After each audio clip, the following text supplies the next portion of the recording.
Amigas, amigos, saludos muy especiales desde el Teatro con Subsidios Resonantes, el podcast, en esta jornada especial y en esta conversación muy especial. Un favor en devolución, de alguna manera, una pequeña cadena de favores con el maravilloso César Mora. Bienvenido a Resonantes, el podcast, qué gusto verlo. Gracias, Alejo, de verdad. Hablamos ese día y ese día me dijiste y yo te dije que sí, que claro.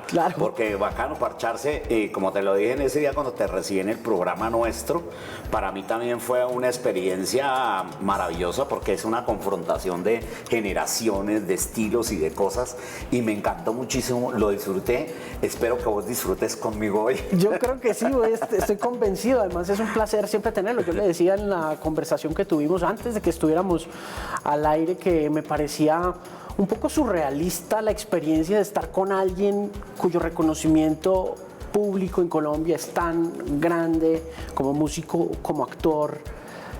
Y que uno, es decir, porque no lo conocía personalmente, nunca había tenido la oportunidad de sentarme a hablar con usted, y menos que usted me entrevistara.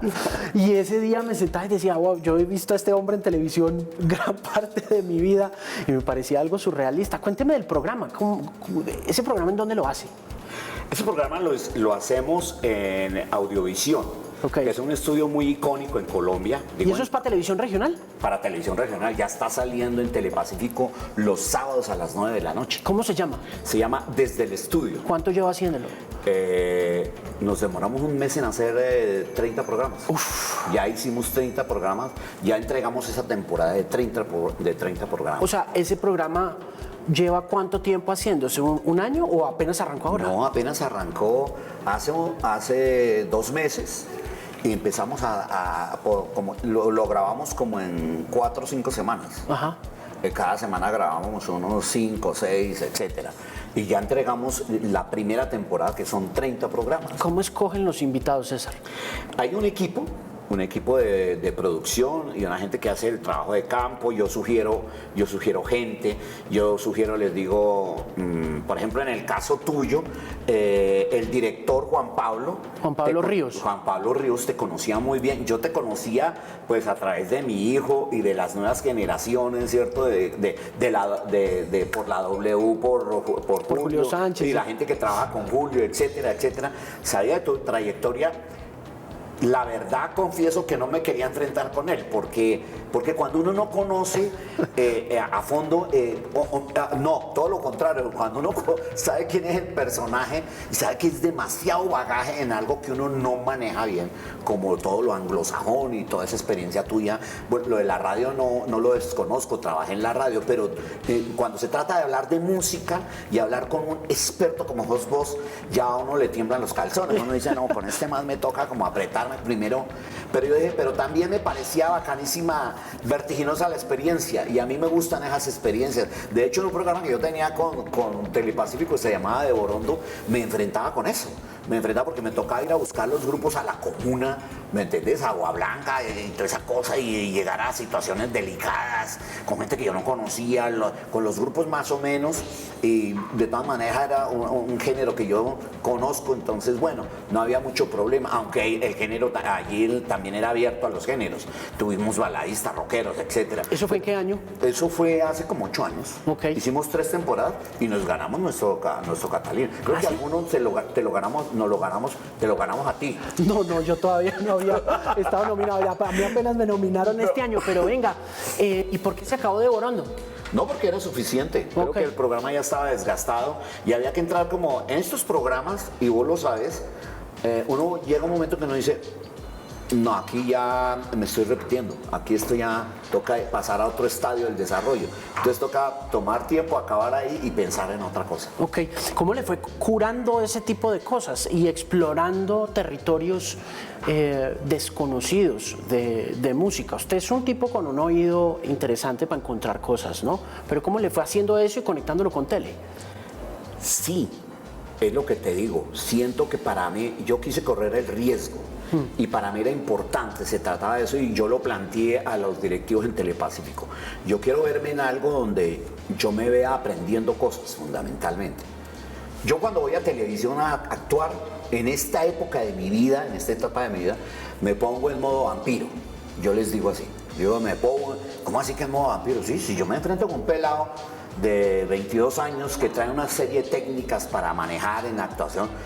Creo que lo más inteligente es ponerse en modo vampiro, es chupar eso y aprender de eso. ¿Me entiendes? Que ponerse en el plan del maestro. Aquí yo me pongo en el plan, yo no soy un presentador, pero tengo feeling con la gente que viene. Afortunadamente, pues como vos decís, me conocen, entonces entro en un feeling bacano y eso me pone relajado y me pones en el plan de escarbar y aprender. Entonces la curaduría tiene que ver con eso. ¿Quién es? Me sugieren tal. Yo digo, ¿quién es? Fulano. Yo hago mi investigación, digo, de aquí yo puedo sacar, puedo tratar, hay carne de donde sacar cosas y donde yo aprender. Yo me siento con vos y tú me nombras 3 temas y yo me voy a la casa a estudiar. Y me pasó eso y me pasa con muchos. Con Superlitio, con fulano, ¿me entiendes? Yo digo, tú manes hablaron y me pongo a estudiar. Con Petit Felas me di una de Petit Felas de 3 días muy arrecha. Oyendo todo, viendo todos sus videos, oyendo su música, viendo sus letras, porque a mí esa parte sí me interesa, porque yo compongo, yo hago letras. Entonces, esa parte, por ejemplo, me interesa. Yo le preguntaba a este man, yo le decía, ¿a usted cómo lo dejan grabar todo ese chorrero de letras? Es que usted no para de hablar, hermano. Decía, eso es lo que tengo yo aquí, eso es lo que me surge a mí. Sí, pero ¿por qué una tusa? Dije, sí, pero yo en una tusa la canto en 2 estrofas. Vos te la echás en un rollo, en un panegírico muy bravo. ¿Cómo haces? Además, para que eso le guste a la gente. Y sí le gusta. Mi hijo me decía, pedirles tal tema. No me acuerdo en este momento que me decía, no se te olvide preguntarles por tal tema. ¿Me entendés? Entonces, eso para mí es una forma de seguir vivo en este oficio. Entonces la curaduría tiene que ver con eso, con el programa tenía que ver con eso, gente que me significara para mí aprender cosas, aprender historias de gente que yo no conocía. Alexis Play yo lo conozco, pero no sé cosas de su historia, entonces todo el rollo que me cuenta de cómo es una verbena chocuana. ¿Y cómo es eso de pasar al centro o hacerse aquí o hacerse adelante, etcétera? ¿Cómo es eso? Salte y si no quiere saltar, vaya para su casa porque aquí lo van a arrollar, etcétera. Tiene que ver con eso. Fundamentalmente, a mí me enseñó Ricardo Camacho, mi profesor, mi gran maestro de teatro, me dijo, usted tiene que hacer cosas que a usted lo deleiten. Si a usted lo deleitan y le gustan, con esa misma energía y intención le va a llegar al que lo está viendo. Si usted no disfruta eso que está haciendo, el que lo está viendo va a sentir exactamente lo mismo, que eso es fofo, que eso es malo. Claro, oiga, antes de hablar de su maestro, usted mencionó la radio, que hizo radio, ¿dónde? Con Beltrán. Beltrán, su nombre, Rodrigo Beltrán. Okay. En RCN, entonces él me llamó para hacer esos magazines que tenían en la tarde, que fueron los primeros, ¿no? Ahí empezó gente como Pucheros, por ejemplo. Claro. Pucheros César Augusto Betancourt, que después se volvió un gran escritor de novelas y de éxitos en Caracol, etc. Él era trovero y tenía un grupo que trovaba y entonces a mí me llevaban y yo con una guitarra tocaba sones y hacía lo mismo que los troveros, pero con sones. Yo hacía coplas con sones, improvisaba estrofas con sones,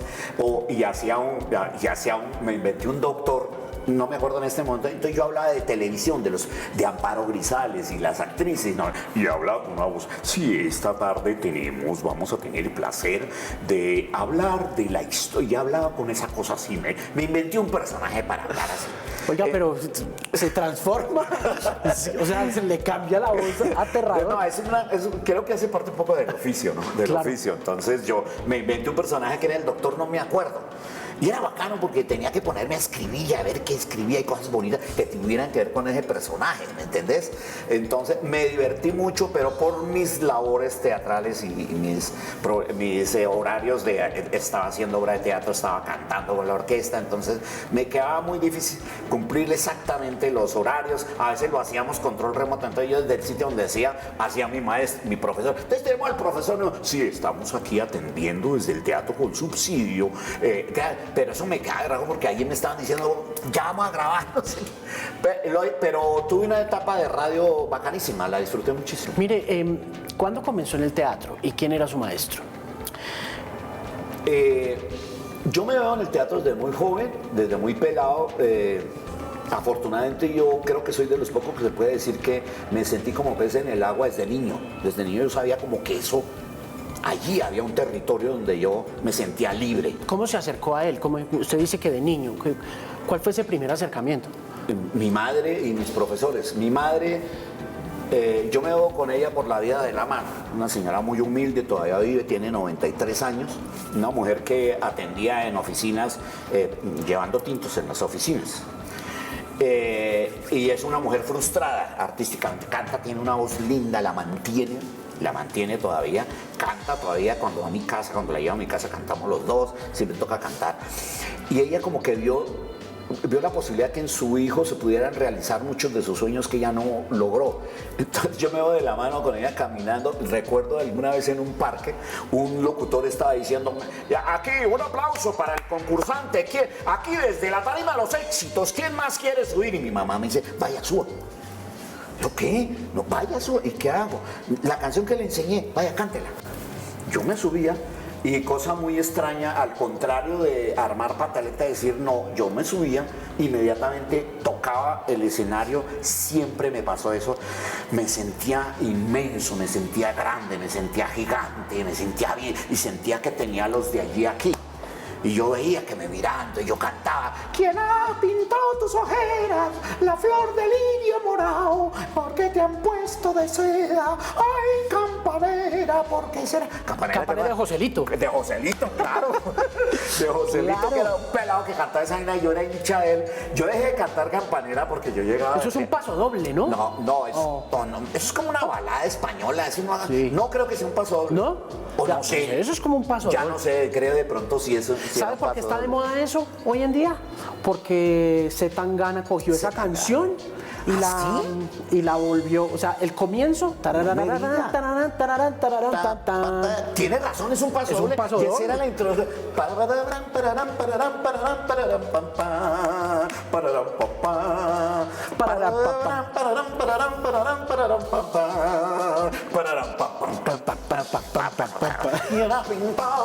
Sí, señor, es un paso doble, claro que sí. Y entonces usted se sabía campanera y se subía ahí.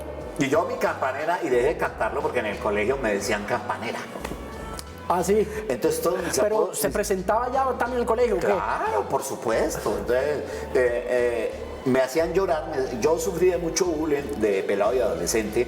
De pelado porque cantaba, porque no sé qué, porque las canciones, y de adolescente por la estatura, porque ya me había empezado a quedar chiquito, bajito, entonces me aplicaban el bullying. La única forma que yo tenía, tal vez es por eso, ¿no? Las gafas tienen que ver con eso. Yo desde pelado, desde niño le robaba las gafas a mi papá y me las llevaba al colegio. Y el profesor me decía: no puedes usar gafas. No, es que yo las tengo que usar. Y usaba las gafas de mi papá que eran para ver, para leer. O unas de sol que él tenía, yo no sé, como que me sentía muy protegido. Ok. ¿No? ¿Sabes? O sea, se puso las gafas para esconder un poco. Okay. Sí, hasta el día de hoy. ¿Y le sirvió? Sí. Porque las gafas tienen eso en un principio, uno las usa para esconder la mirada y esconderse un poco, pero de repente se van convirtiendo en parte de la personalidad, ¿no? Correcto, me pasa.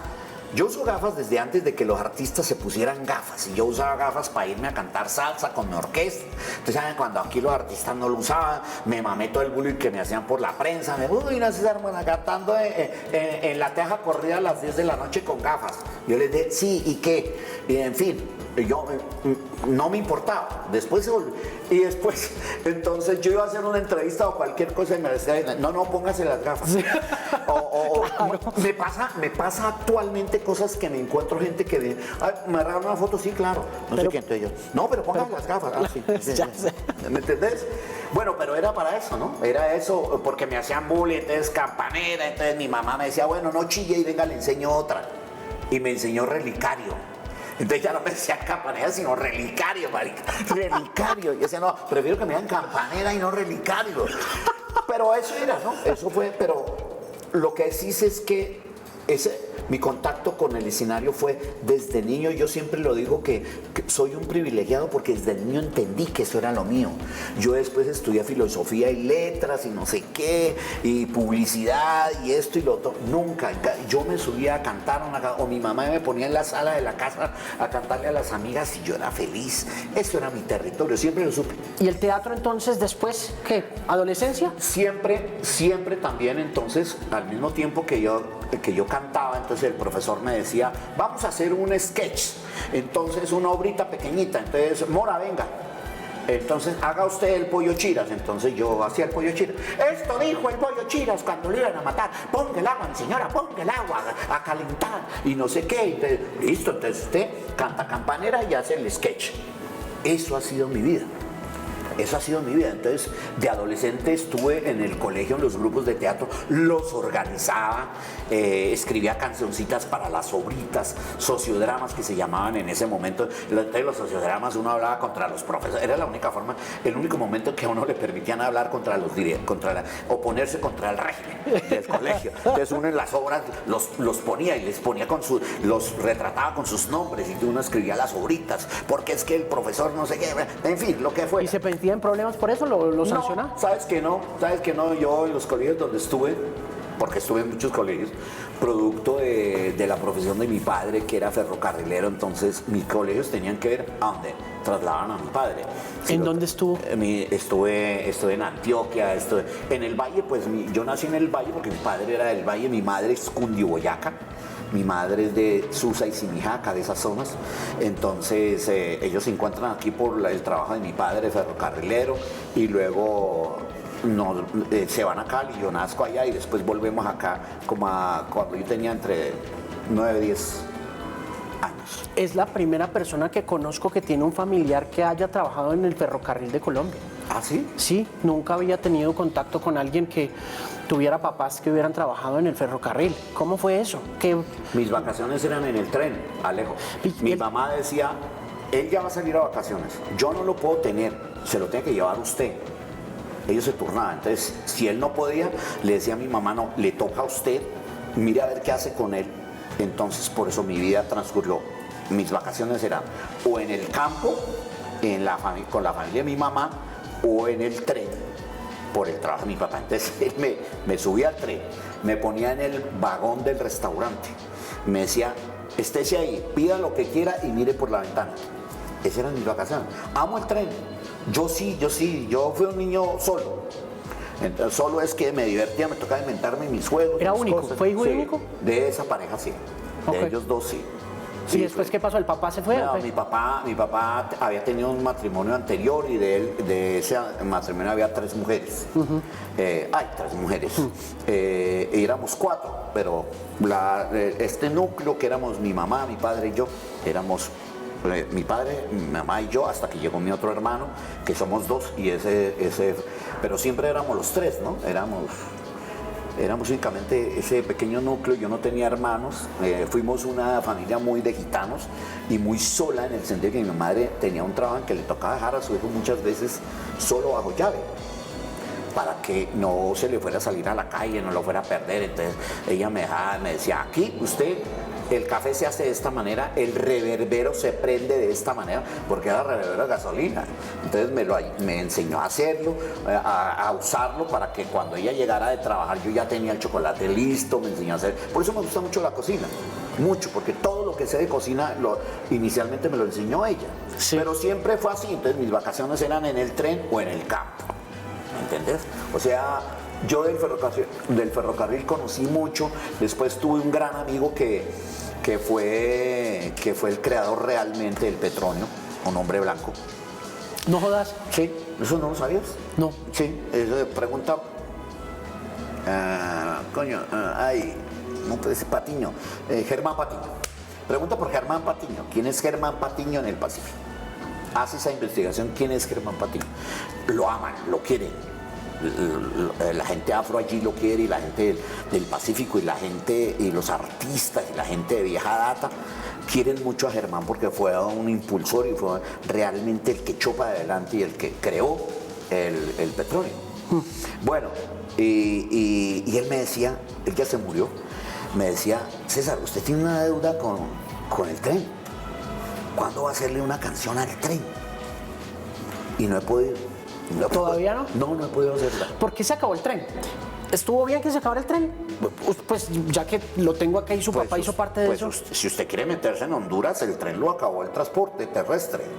Pero por los transportadores, eso no era, esto es una cosa de competencia.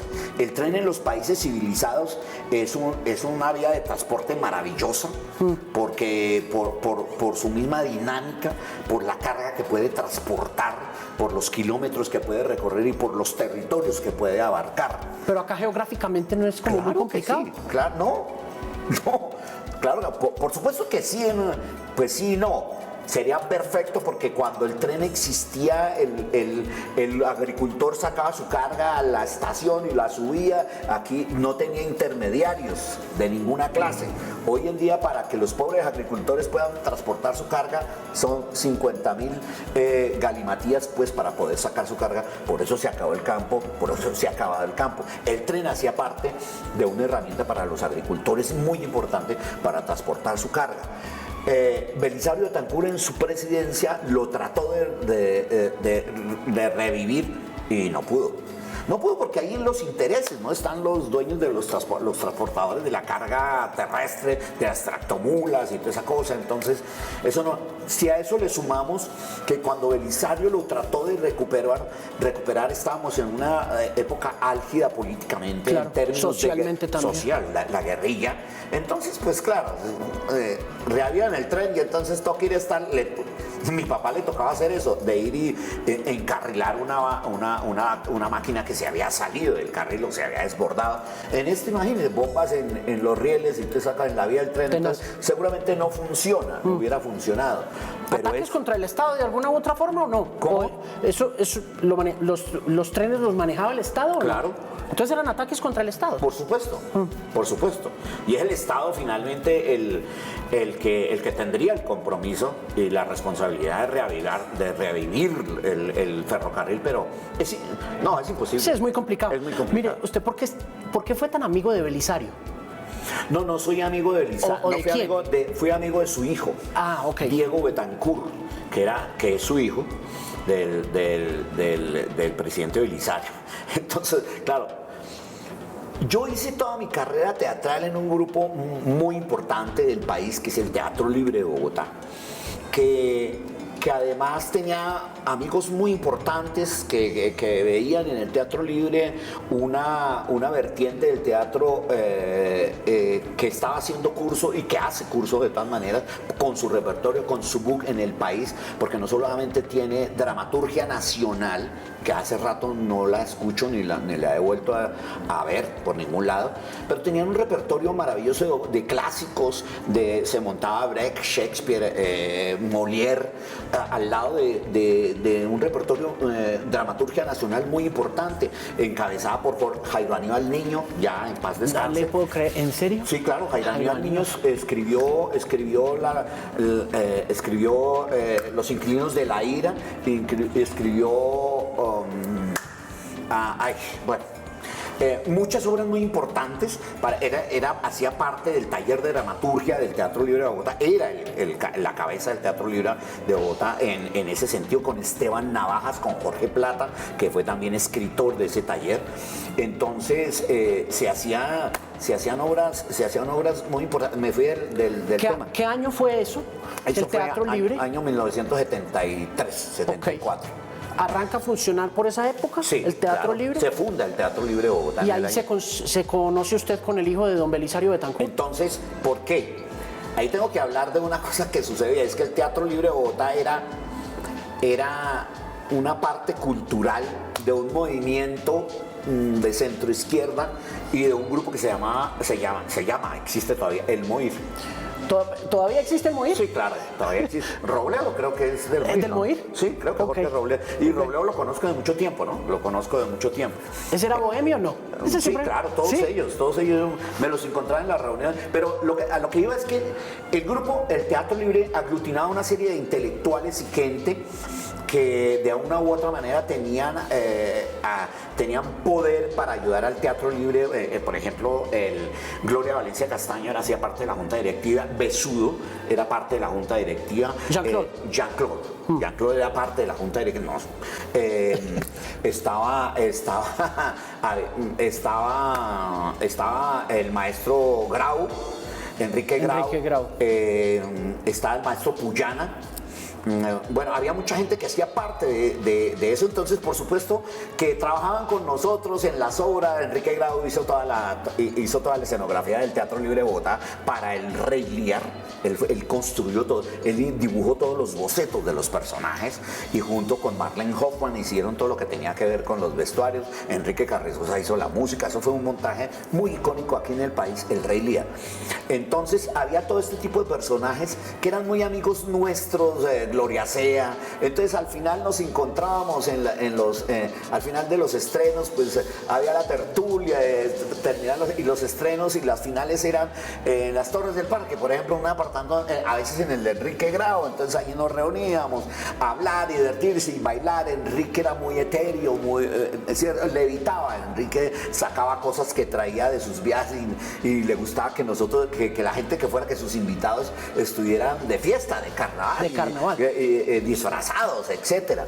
Entonces Diego Betancur era uno de nuestros amigos por el lado de los políticos del MOIR. Entonces recuerdo que Diego Betancur, nosotros teníamos un grupo de música que se llamaba El Son del Pueblo, y Diego Betancur nos regaló la primera guitarra eléctrica que tuvimos en la vida, porque él dijo: yo tengo por ahí una guitarra eléctrica en la casa por si les interesa. Claro, y nos la trajo, nos la regaló. Eso vivió con nosotros mucho tiempo esa guitarra. Y en estos estrenos y en estas cosas, a veces terminábamos en la casa de Diego, que era subiendo a la calera. Hay un edificio ahí que ya está abandonado, de color amarillo, se ve antes de subir a la calera a mano derecha. Ahí vivía el presidente y ahí vivía Diego. Y a veces nos parchábamos ahí. De pronto hubo un par de veces donde el presidente llegó. ¿Y ustedes qué están haciendo? No, aquí, presidente, aquí, celebrando aquí, estamos aquí. ¿Y qué están tocando? Y sacaba su tiplecito y se rumbeaba, y pues se parchaba con nosotros. ¿Se ponía a cantar? Sí, claro, se parchaba, o a hablar, o a recitar. ¿Recitaba poesía? Sí, por supuesto. ¿Qué recitaba? ¿Se acuerda o no? No, muchas cosas. Yo en ese momento era muy ignorante para captarlo. Me pareciera muy curioso. Casi que mi mente y mi radar de actor era en él, en verlo cómo procedía, su kinesis, su expresión corporal. Me parecía muy curioso que un hombre como ese, tan importante, se sentara con nosotros a tomarse unos tragos y a parcharse y a hablar carreta, ¿no? Yo creo que es que, no sé, pero la élite siempre quiere acercarse a los artistas de alguna forma. Sí. Porque creo que necesitan un poco esa liberación de tanta cosa que tienen en la cabeza, como lo administrativo, lo financiero, como sí, ese lado de derecho del cerebro tan desarrollado, y por eso buscan. Pero más allá de eso, a mí me llena de mucha, no sé, como que me emociona mucho oírlo hablar, pero al tiempo siento que nos hace falta esa comunidad que ustedes tenían. No sé si hoy en día la comunidad artística esté tan conectada al intelecto de esa manera como fueron ustedes. Es que hoy en día yo siento que todo es como muy leve, como muy ligero, pero ustedes hacían parte del movimiento artístico que estaba conectado a la ideología, a la política, ¿no? Y siente uno como que iban a cambiar el mundo, ¿no? Alejo, pero yo creo que lo de hoy es el reflejo del país. Es un país polarizado, un país muy sectorizado. Cada uno tiene un toldo y cada uno le cuesta trabajo arrimarse al otro en ese sentido, ¿cierto? Porque nosotros en el Teatro Libre éramos una reunión de clases. Porque ahí estábamos los que no teníamos mucha plata, los de la clase media y los niños bien. Cuando lo digo niños bien, no lo digo de manera despectiva. La gente que no tiene la culpa de tener dinero. Claro. A los que yo les debo mucho. Yo, por ejemplo, viví de uno de ellos, que me decía: César, ¿usted cómo hace? Ya tenía 2 hijas. Entonces me decía: ¿usted cómo hace? ¿Quién era quién?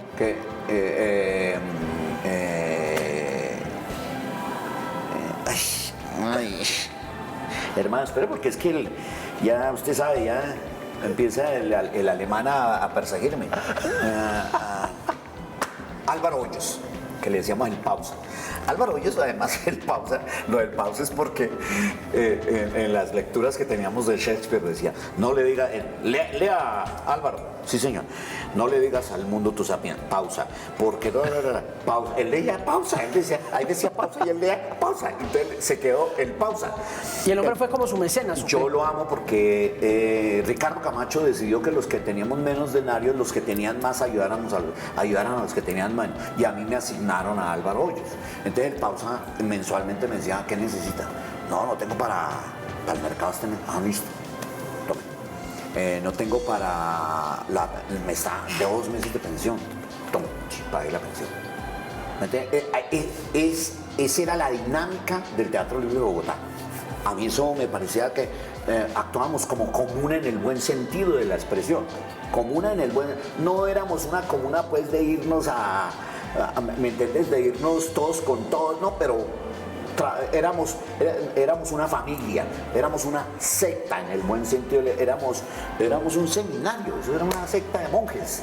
Yo me acuerdo que nosotros viajamos por el mundo mucho tiempo y yo nunca tuve el pasaporte, lo tenía el Teatro Libre de Bogotá.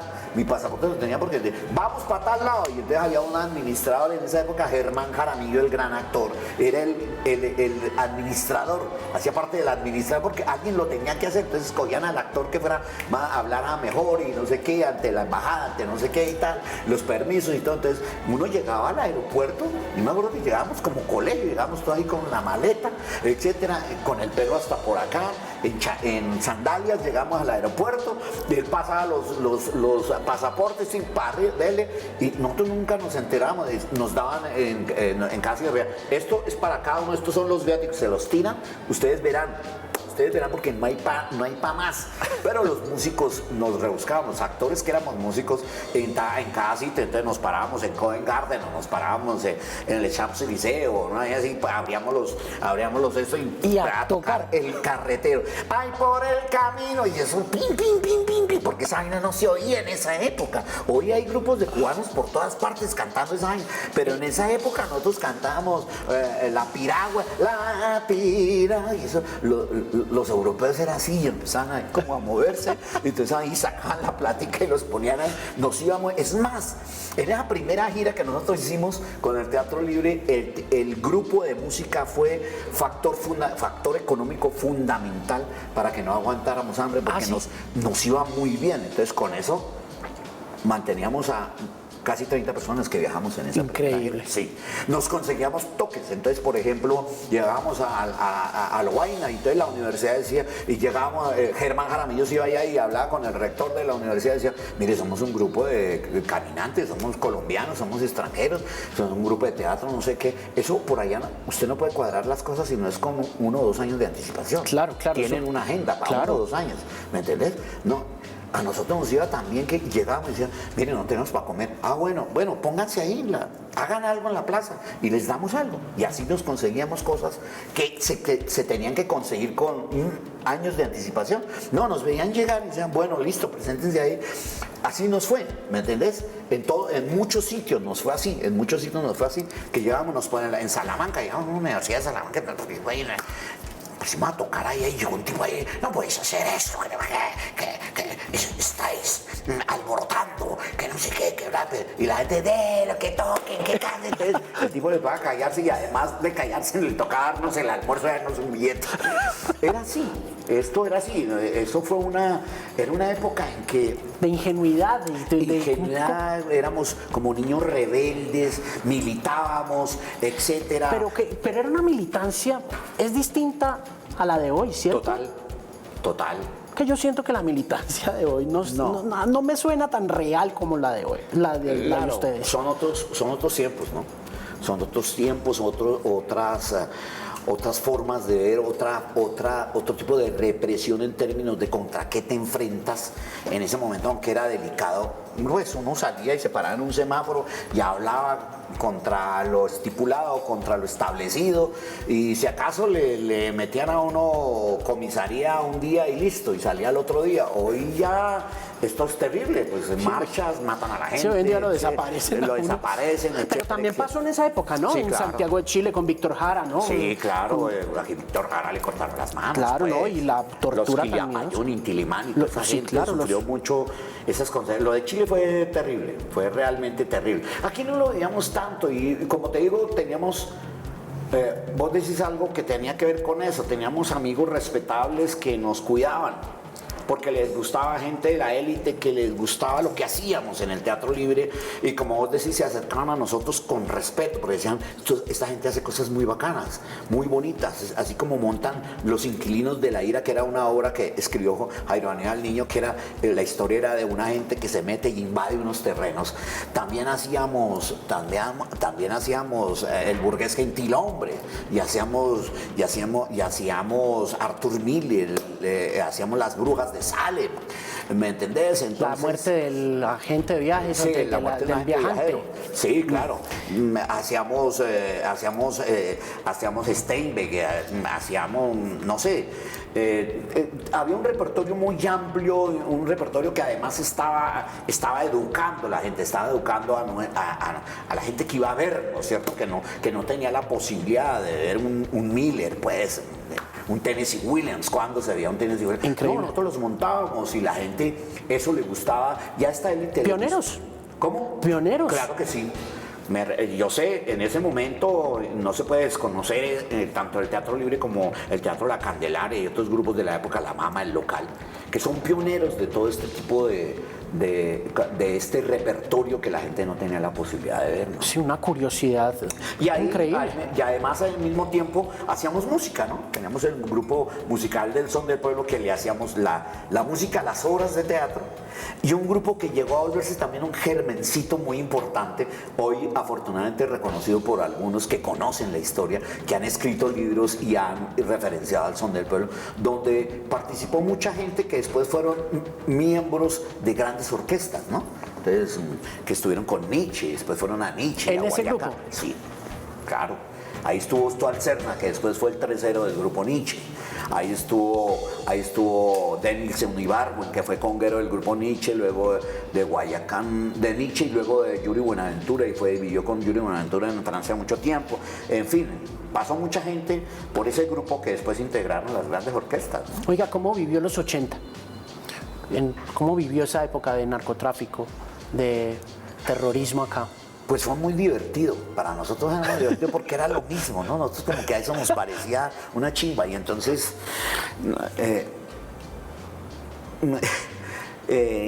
teníamos empresarios inclusive que nos llevaban y que tenían que ver con estos manes, y ya eso no yo voy a decir algo que puede sonar horrible, pero mi cabeza y mi UCB en esa época era como diciendo, yo quiero conocer un man de esto, a ver cómo es, a ver cómo son esos manes. Entonces, claro. Sí. Eso permeó la sociedad en todos los sectores, ¿no? Total. Y además a ellos les gustaba tener a los artistas y contratar a los artistas y tener, no era muy divertido, pero... ¿Conoció alguno de los duros? Paso. Yo me acuerdo que una vez yo ya estaba fuera del Teatro Libre y estaban en la época que ponían muchas bombas en Medellín. Y aún en la época de las bombas en Medellín, llegamos a Medellín al Pablo Tobón Uribe a hacer un musical que se llamó el famoso Sugar, y la gente tumbó las puertas para entrar al teatro a vernos, porque ya estaba vendida la boletería y no abrían la berraca puerta, y esa gente afuera esperando que abrieran la gente se echó la puerta abajo y adentro. ¿Y qué iban a presentar? Sugar, el musical, que hizo David Stivel. Alguna vez con Los Diablos del Caribe nos pasó, haciendo una novela, que nos pasó eso. Una vez fuimos a un sitio, no me acuerdo en este momento cuál, y ahí estaba una familia muy conocida de esta zona y de este negocio. Y me acuerdo que allá estaban en un rincón. Yo no sabía que allá estaban fulanos. Y estábamos Luis Eduardo Arango, Pacheco, Moisés Angulo y yo. Éramos los que hacíamos parte, pues, de la orquesta y lo tocábamos. Y también me acuerdo que entonces se paró un tipo aquí al lado de la tarima. Además que esa vez me pareció que era un tipo como muy simpático para ser parte del negocio, porque parecía un galán de cine. Sí. Y se le paró así al lado de la tarima y le decía a Luis Eduardo Arango, ve, cantate un bolero. y Luis Eduardo todo azarado porque el mal está diciendo, cantate un bolero. Finalmente terminamos cantándole el bolero para quitándolo encima. Y al final nos fuimos, salimos de ahí y Pacheco dijo, me he invitado, no, me voy para allá. Porque es que para uno era como que nuestra cabeza y esa vaina de artistas, de tener como siempre el radar así, de conocer gente y ver los fenotipos y toda esa cosa. Yo me acuerdo mucho una vez, ahora que usted lo menciona, sobre la percepción artística, que doña Elenita Vargas me contaba eso a mí una vez en una fiesta, cuando conoció a los Rodríguez Orejuela, que me decía precisamente eso, pues como artista yo también quería saber qué estaba pasando ahí, ¿no? Claro. Y a ella ella era muy cotizada por ellos, ¿no? Sí, claro, uno quería saber qué pensaban. Si de verdad tanta cosa, tanta literatura que vea alrededor de eso, y las veces que uno tenía esos acercamientos, a mí me pasaron cosas como por ejemplo estar en una tarima tocando y que me dijeran toque. Y la gente que estaba ahí, eso era una cancha de básquetbol, la gente no estaba oyéndonos. Ni nada, estaban ahí en tricimotos, y no sé qué, o en caballos, y nosotros aquí. Toquen. Y usted ponga la música. No, usted toque. Hágale. Usted hágale. Y termine y adiós, vaya. Eso era fuerte. Como la escena esa del padrino de la boda, al comienzo, ¿no? Pues la banda está ahí tocando, pero están pasando mil cosas, ¿no? Sí, la banda únicamente, la atención llega es cuando el artista es para ellos, ¿no? Grande. Entonces llega este man, ¿no? Llega este man a cantar y a cantarle el bolero a la dama, a la ojomeniada, a la dama, a la hija del padrino y la cosa. Sí. Ellos sí se detienen en eso porque es una forma de darse caché, mira lo que traigo, mira lo que traje. Sí, claro. ¿Cierto? Entonces, Sí. Pero es... Chicaneando. Sí, claro, Sí. pero es fuerte. Sí, claro. Sí, no, por supuesto. ¿Y en televisión? Pues de televisión, yo entré en el año 1988 a la televisión y desde esa época hago televisión. ¿Qué empezó haciendo? Yo empecé, fíjate que a mí me pasó que en televisión es como el novato que entra a la Vuelta a Colombia y se la gana. El novato que viene de la Vuelta a la Juventud se la gana y viene a la Vuelta a Colombia y siendo novato se la gana. Entonces me pasó que yo entré a la televisión y el primer año me gané el premio Simón Bolívar. ¿Ah, sí? Yo no sé si eso fue bueno o fue malo, pero porque no me volví a ganar nada. ¿El Simón Bolívar? Sí, me gané el Simón Bolívar por un seriado que se llamaba El Confesor. Eso fue lo primero que yo hice en televisión. Se llama El Confesor, una obra, un seriado escrito, dirigido por Pepe Sánchez. Lo escribió y la idea era de... Julio Jiménez. No, señor, del que fue manager de Juanes. Fernán Martínez. Fernán Martínez. No le que creo. en ese momento era periodista en Popayán. Sí, claro. ¿Me entendés? Entonces escribió esa vaina, le dio la idea a Pepe, y entonces Pepe desarrolló esa vaina, escaleteó. Roberto Pombo y en el tiempo escribía los libretos. Escaleteaba y escribía los libretos. La idea era de Maecha y la dirección era de Pepe Sánchez. Qué berraco, estaban en todo, ¿no? Sí. Estaban Y eran cosas bonitas, hacían cosas. De hecho, después hicieron primero El Confesor, después hicieron La Historia de Tita, que finalmente La Historia de Tita, en la que también estuve, fue lo que dio principio aquí, fue el germen de todas esas cosas que después, de todas esas cosas marginales que se hicieron y se siguen ahora haciendo en Colombia, ¿no? Como Amar y Vivir. Claro, Después vino Amar y Vivir, que eso lo escribió Germancito, Germán el actor. Y después vinieron una cantidad de cosas pues que hoy ya la gente conoce. Sí, el cartel de los sapos, y lo de Pablo Escobar, etcétera. Pero fue eso de la historia de Tita, que fue el germen de meterse ya con ese tema social, de lo marginal, de lo que estaba pasando con la droga, ver cómo era ese problema de la droga y todo eso. Eso lo inició Pepe Sánchez. Yo me acuerdo mucho del cuento del domingo. ¿Usted se acuerda de eso? Claro. Oía eso. Claro. Eso era muy bonito. Eso era una cosa muy bonita. Se realizaban cosas. Hoy en día no es que... Yo creo que la televisión ha evolucionado y que a veces satanizamos mucho la televisión colombiana, y los colombianos nos damos cuenta que aquí hacemos una de las mejores televisiones hoy en día del continente. Pero lo que pasa es que nos volvimos muy exigentes y no nos gusta.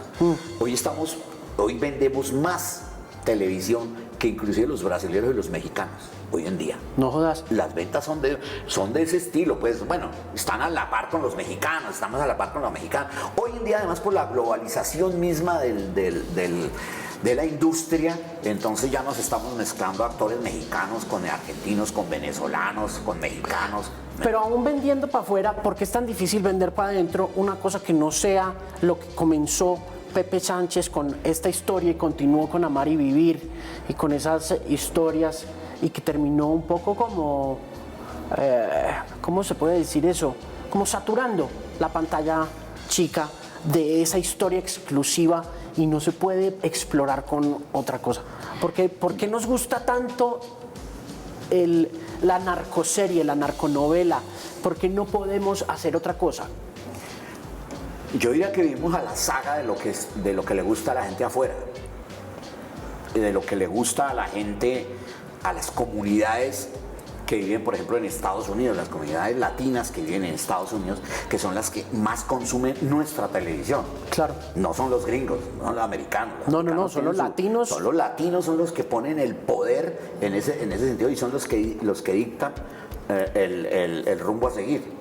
Y entonces creo que aquí un poco, pues porque la televisión privada pues vive de eso, de la pauta y de vender, y hoy con las plataformas entraron en la misma tónica. Entonces Netflix le gusta el patrón y le gusta no sé qué.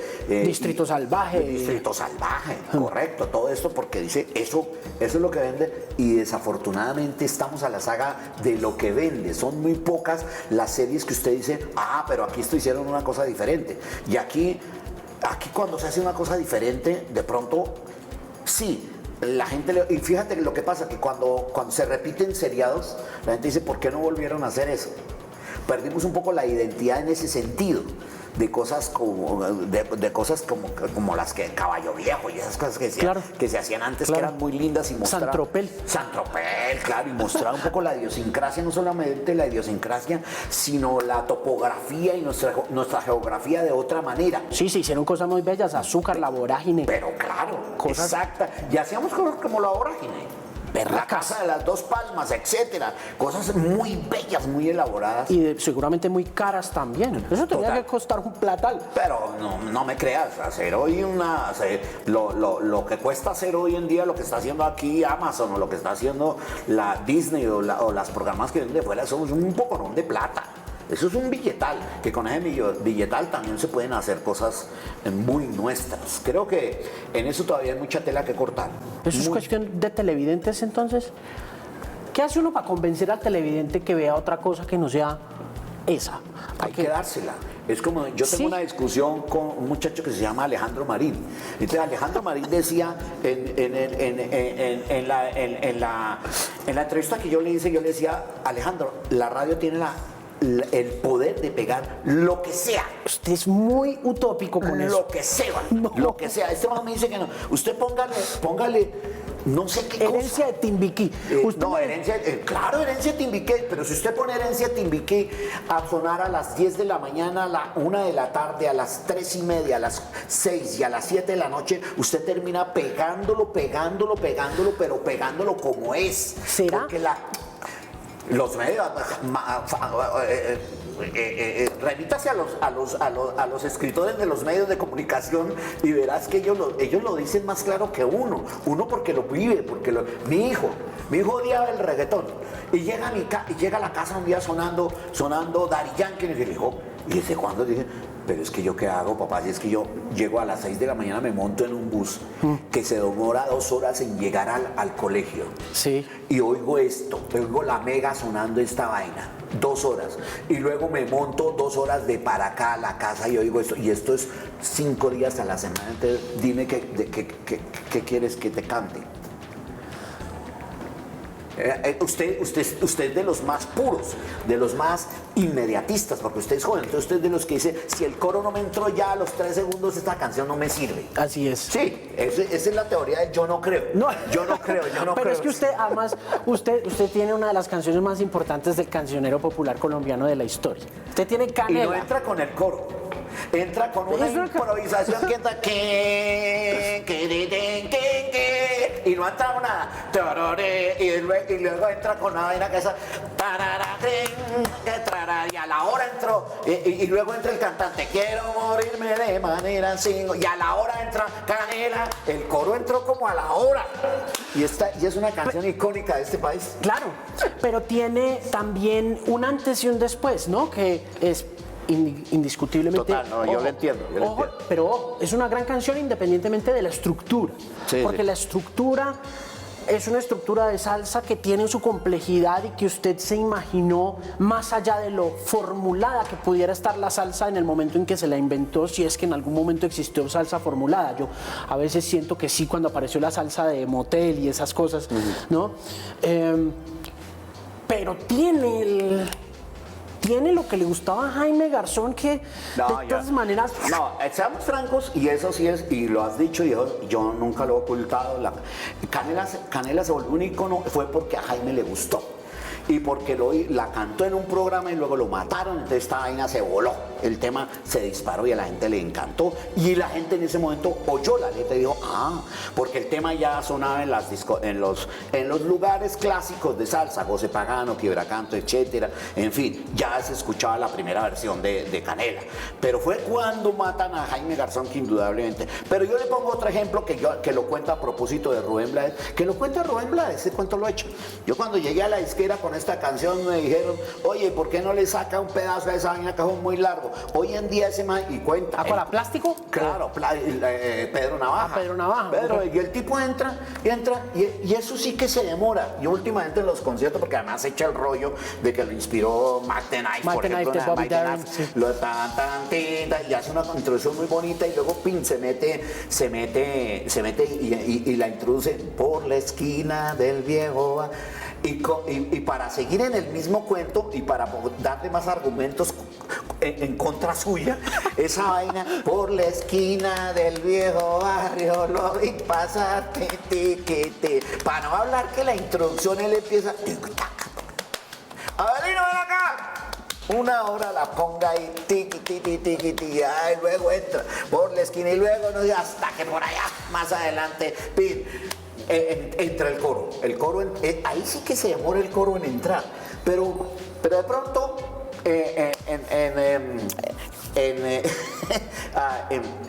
en aras de la discusión, yo no sé si lo que vos decís es que si hay algo que atrae a la gente se queda, entonces la conga o el rollo que él empieza a echarse, la historia de que por la esquina del viejo, una cosa es cierta, dicen los grandes salseros, es que las historias de personajes siempre le gustarán a la gente, más que entrar con la historia de amor, me mataste, me cogiste el corazón y me lo diste, bla, bla, bla, bla, pero cuando tú hablas de un personaje, la gente como que se pega, claro, a escuchar la historia del personaje. Claro, y de todas maneras son cosas únicas que no vuelven a suceder, ¿no? Como con Blades y con Pedro Navaja o con Plástico, con ese disco puntual con Siembra.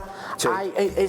Es una excepción a la regla de lo que estaba pasando en el entorno general de la salsa, ¿no? La salsa, de todos modos, también era un espectáculo en vivo, era un espectáculo muy respaldado por una comunidad muy próspera que iba creciendo, que era la comunidad newyorrican, sí. ¿No? Es decir, había una curiosidad ya que va bajando, ¿no? Que va como haciendo su exportación y va entrando a otros lugares, pero siento que más allá del papel que haya jugado la radio, creo que fue más el papel comunitario, el papel del latino, de la segunda generación de latinos, la posterior, la que llega después, la que nace en Nueva York y que empieza a quedarse con esa conciencia del latinoamericano, ¿no? Y que le está hablando desde allá a Panamá, a Nicaragua, sin Somoza y todas esas vueltas, ¿no? Como política y toda esa vuelta. Y que ya pues sí, alcanza a entrar a radio y toda la vaina. Pero sí es de una complejidad bien interesante, ¿no? Y extraordinaria, que es donde yo le digo, no sé si la radio necesariamente pegue las cosas tanto como que se pegue de los fenómenos que ya la gente valida porque las canciones son extraordinarias, como un Pedro Navaja o como un Canela, ¿no? Canela yo creo que empieza a sonar realmente después de que sucede eso. Sí, sí. ¿Por qué le gustaba tanto a Jaime? Jaime la conoció, yo no conocía a Jaime, Jaime la conoció y yo conocí a Jaime en una reunión en la que me invitaron. Siempre cuento que yo abro la puerta y el que me abre la puerta del apartamento donde era la rumba fue él. Entonces yo veo un tipo, perdón, no me van ahorita a acusar y a demandar, pero yo veo un tipo que tenía los dientes así y otros así. Era feísimo esto que tenía aquí Jaime, que después se lo arregló y toda la cosa. Un tío así me dice, usted tiene una canción que... Así me dijo, literalmente. Me señala con el dedo y me dice, usted tiene... Me abre la puerta y me dice, el salón fue, usted tiene una canción que a mí me mata. Dijo así, ese fue él. Entonces yo en esa época estaba estrenando una canción que se llamaba Caramelo de Maní. Y yo le dije, sí, Caramelo Maní. Me dijo, no sea bruto, usted escribe canciones y no tiene ni idea de lo que escribe. Me dijo así, Canela, hombre, eso es una cancionzota, no sé qué. Le dije, sí, lo que pasa es que la canción ya es vieja, la canción la escribí hace muchísimo tiempo, y le eché el rollo, bueno. Y nuestra relación se ata alrededor de la canción. Esa noche me la hace cantar como 15, 20 veces. Entonces cada rato me decía, Mora, venga. Me decía, ¿cómo suena esa vaina en vals? Entonces yo, imbécil, yo cogía la guitarra y quiero morirme de manera singular, quiero un adiós de y esa vaina en bolero, al rato me decía, ¿y esa vaina en bolero cómo sonaría? Quiero morirme de manera singular, quiero un adiós de ya, listo. Debía grabarla en bolero y así lo dejaba. Al rato decía, esa vaina en rock debe sonar bacanísima. ¿Cómo sería una versión? De hecho, acordándome de él hace poco en un proyecto que hice una versión de Canela en rock que de pronto la vamos a tirar por ahí. Ya está grabada en un en vivo que hicimos en el Teatro Nacional, de pronto la vamos a tirar a la red. Bueno, pero era y así me la hizo cantar como 20 veces. Se obsesionó mucho con esa canción y me caía a los sitios donde yo tocaba y entonces se me paraba al frente. Yo me paré estar y me paraba al frente de la tarima y decía, Mora, ya llegué. Y ya llegué es que usted tenía que cantarle la canción, así ya la hubiera cantado. Pero había que cantársela cuando él llegara, porque además era muy cansón. Se paraba y no se quitaba. ¿De qué? Estoy esperando. ¿A qué hora va a cantar? Y no se iba de ahí. Bueno, pero lo peor de todo era cuando se iba y decía, Mora, ya me voy.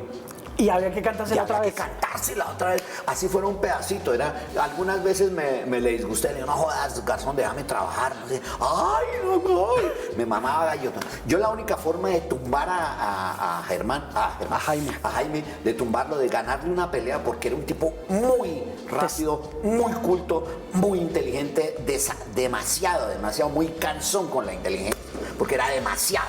Era muy apabullante con eso, era muy apabullante. Entonces, ese tipo de personas son intensas, ¿no? ¿Cómo? Y ese cuento de que lo mandaba uno a estudiar, vaya a estudiar y después hablamos, eso era así. No, váyale ahí, después hablamos. ¿Verdad? Y era esos niños, a mí siempre me van a recordar esos niños que te miran, que son inteligentes y te miran y te están oyendo hablar y te miran y al rato se van por otro lado a jugar a otra cosa porque tú no le interesas, no dices nada interesante, entonces se abre. ¿Y entonces cómo le ganaba a usted? Entonces yo la única forma que tenía de ganarle era... Yo le ponía música. Oiga, garzón, venga esta vaina. Entonces yo le ponía una vaina de esas. Yo oía mucha música vieja, pues cubana y puertorriqueña. Y alguna vez le puse una canción de un folclorista llamado Germán Rosario. Oigas esta vaina. Uy, se entraron los conservadores. Entonces sonaba, le puse a sonar. Y me decía, ¿y eso qué es, hermano? Vaya a estudiar y después hablamos. Mírenme, yo lo hacía además lo hacía a propósito. Claro. Voy a mostrarle esta vaina a Garzón que no la conoce. No tiene idea. Vaya, oiga música y después hablamos.